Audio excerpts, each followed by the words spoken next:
Hola a todos y a todas.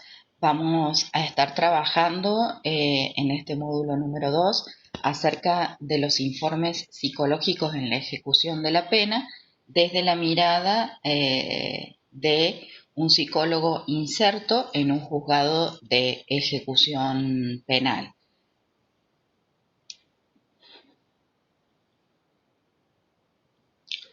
Alicia Iacuzzi, como ustedes saben, y es una destacada psicóloga penitenciaria en la Argentina. Ella dice: se concibe un aparato penitenciario que facilite considerar integralmente al sujeto a través de un tiempo para que la condena porte un efecto personalizante. Este aspecto que dice Alicia Iacuzzi es muy importante a trabajar tanto en las evaluaciones que se puedan hacer o los acompañamientos desde el juzgado de ejecución penal como desde los psicólogos que están insertos dentro del servicio penitenciario. Debemos facilitar un dispositivo donde la condena justamente porte un efecto personalizante. ¿Qué quiere decir esto? Que los dispositivos que generemos de evaluación, de acompañamiento, de trabajo en un juzgado o en el servicio penitenciario sean habilitadores de la palabra y que la condena haya tenido un efecto subjetivante sobre la persona, que tiene que ver con los conceptos de historización, digamos, de responsabilización subjetiva y de la historización subjetiva que el sujeto puede hacer respecto de su historial delictivo. En este sentido, como lo plantea Alicia Iacuzzi, que va en consonancia con lo que plantea también Gustavo Vaquera. ¿Cuál es el rol de un psicólogo que trabaja en esta tarea dentro de un juzgado de ejecución penal?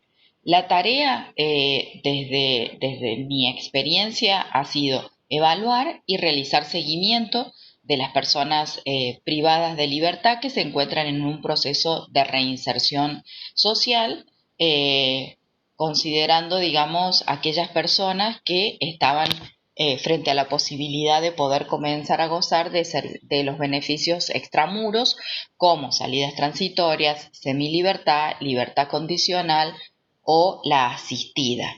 En este sentido, se solicitaba la intervención en la mayoría de los casos. Diría que en un 80% de los casos evaluados fueron de personas condenadas por delitos contra la integridad sexual. La tarea de este dispositivo de evaluación tenía que ver con buscar y generar, mediante la interrogación y la complejización de la situación, que el sujeto se pudiera interrogar, que pudiera justamente, como lo dice Iacuzzi, tener y tomando los planteos de Graciela Gardiner respecto del dispositivo pericial, ¿no?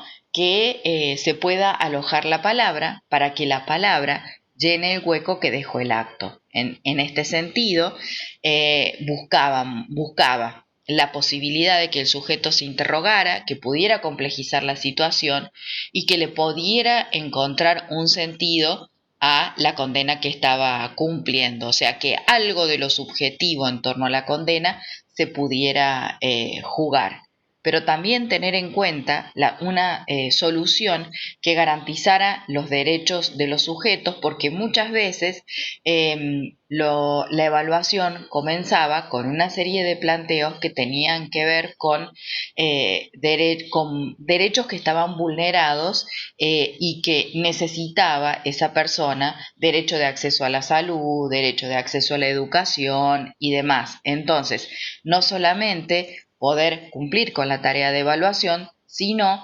promover o facilitar desde la medida que fuera posible por su situación en su legajo de ejecución de la pena, una solución que garantizara el derecho del sujeto. y siempre teniendo en cuenta la ubicación del sujeto como una persona autónoma y responsable. Desde este lugar, el dispositivo de evaluación era un espacio que favorecía y que tendía a la reflexión. Que el sujeto pudiera pensarse. El eje ético, entonces, como lo vengo diciendo, considerar al sujeto condenado como un sujeto con derechos. O sea, al ser condenado a la pena de prisión, el sujeto está privado de la libertad, ¿sí? Y se le suspenden algunos derechos. Ya no se dice más patria potestad, pero bueno, cuando escribí este trabajo todavía no estaba la modificación del código. Se le priva del ejercicio de la responsabilidad parental, la imposibilidad de disponer de bienes propios o efectuar actos de compra o que comprometan su patrimonio, etcétera, entre otros tipos de derechos. Y promover el ejercicio de los derechos desde un lugar de sujeto autónomo y responsable. Alicia Jacuzzi, entonces, la vuelvo a traer porque este es el eje ético, justamente en nuestro norte tiene que ser esto, tanto desde el juzgado de ejecución como desde el servicio penitenciario, en el rol del psicólogo, facilitar justamente que la condena aporte un efecto personalizante. Ahora bien, como el objetivo de este módulo es trabajar los informes en la ejecución de la pena, que tienen ciertas particularidades a mi entender, me parece importante traer la diferencia entre lo que es un informe psicológico y el informe pericial, porque en realidad el informe de ejecución de la pena es un informe pericial, o sea, es un dictamen pericial. FEPRA dice que el informe psicológico es una exposición escrita, minuciosa e histórica de los hechos referidos a una evaluación psicológica con el objetivo de transmitir a un destinatario los resultados, conclusiones y pronóstico en base a los datos transmitidos y analizados a la luz de los instrumentos técnicos. Entrevista, observación, test dentro del marco referencial teórico, técnico y científico adoptado por el psicólogo. Respecto de la estructura manifiesta que el informe es un elemento de naturaleza y valor simbólico, debiendo ser su redacción clara, precisa y coherente y accesible a la comprensión del destinatario. Los términos técnicos deben, por lo tanto, estar acompañados de explicaciones y fundamentos teóricos que los sustenten. Ahora bien, del informe pericial, FEPRA dice: es un informe psicológico cuando su solicitud transcurre en instancias judiciales. Respecto de la estructura, ellos ponen de manifiesto que se necesita de una forma básica que tenga un contenido mínimo que garantice la calidad del informe, y ese contenido mínimo tiene que tener una información concisa en función de las contingencias relacionadas a los puntos a evaluar. Contiene una identificación de los datos del evaluado, descripción de los puntos de pericia, los métodos y las técnicas utilizadas y las conclusiones. Estos puntos son esenciales para garantizar que un dictamen pericial esté escrito de manera fundada y guarde, justamente,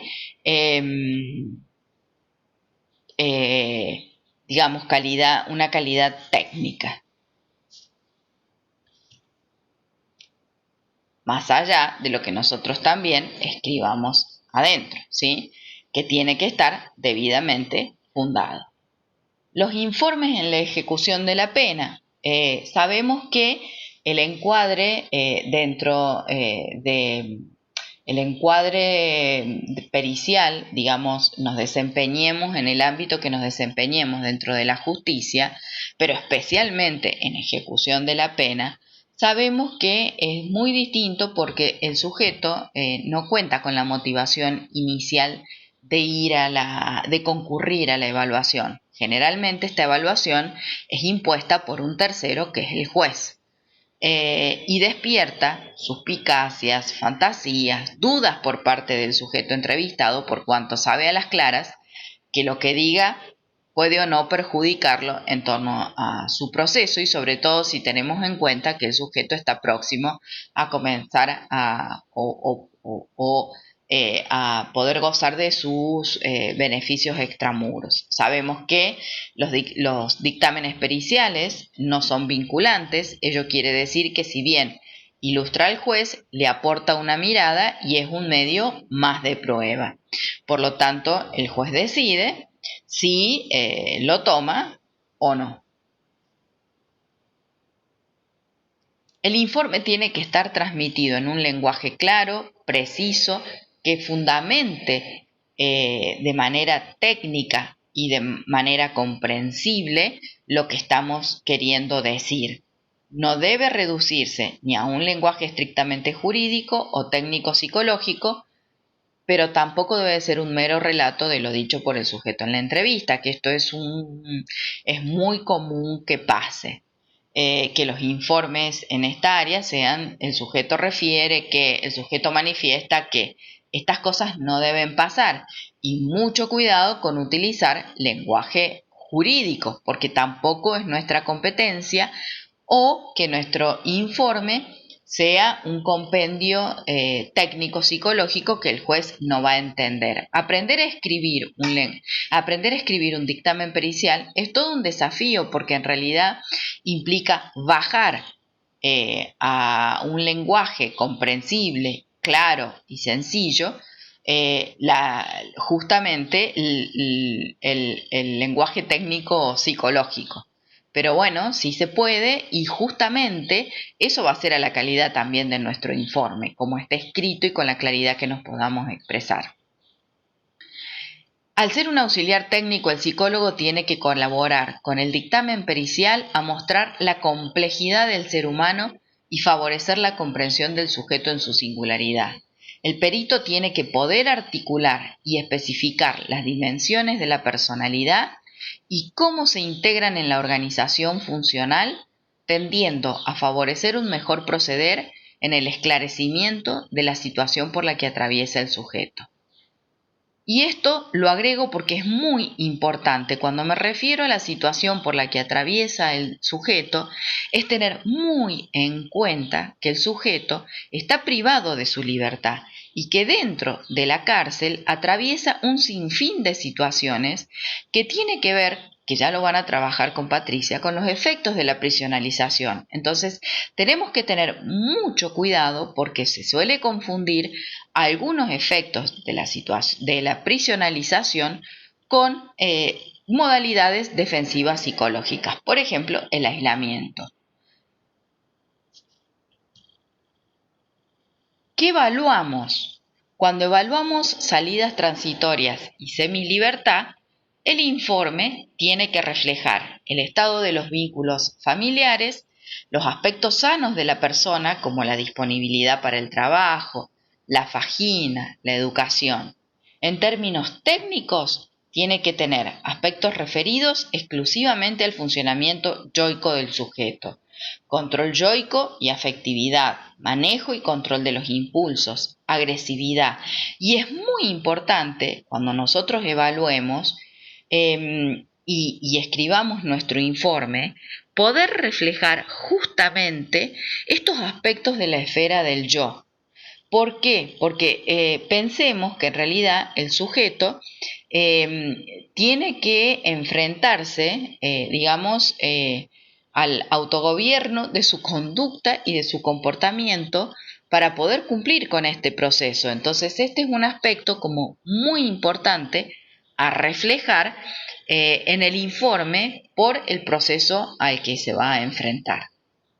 Las redes familiares, los vínculos familiares es un aspecto sumamente importante y a trabajar, porque sobre todo en las salidas transitorias y la semilibertad, sabemos que la familia puede ser o no un aspecto fundamental en el proceso de reinserción y de contención.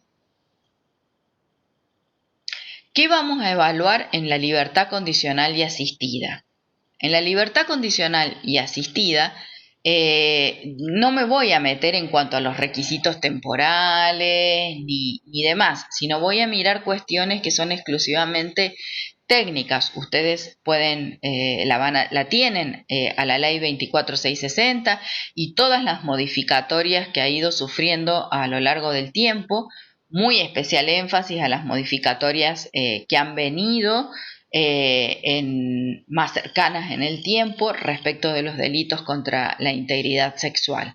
Entonces, ¿qué tenemos que tener en cuenta? Aspectos referidos al manejo del control de los impulsos y la agresividad, que puedan referir aspectos que indiquen que el sujeto pueda ser peligroso para sí o para terceros, teniendo en cuenta qué establecen estos institutos, siendo esta característica de importancia o relevancia a la hora de evaluar un sujeto que se encuentra con posibilidades de gozar del derecho de la libertad condicional o asistida.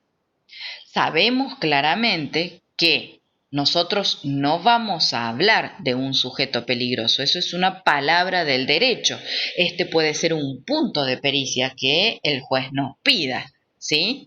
Y nosotros nos vamos a referir en realidad a cuáles son los niveles de riesgo que el sujeto puede presentar frente a determinadas conductas autoagresivas o heteroagresivas.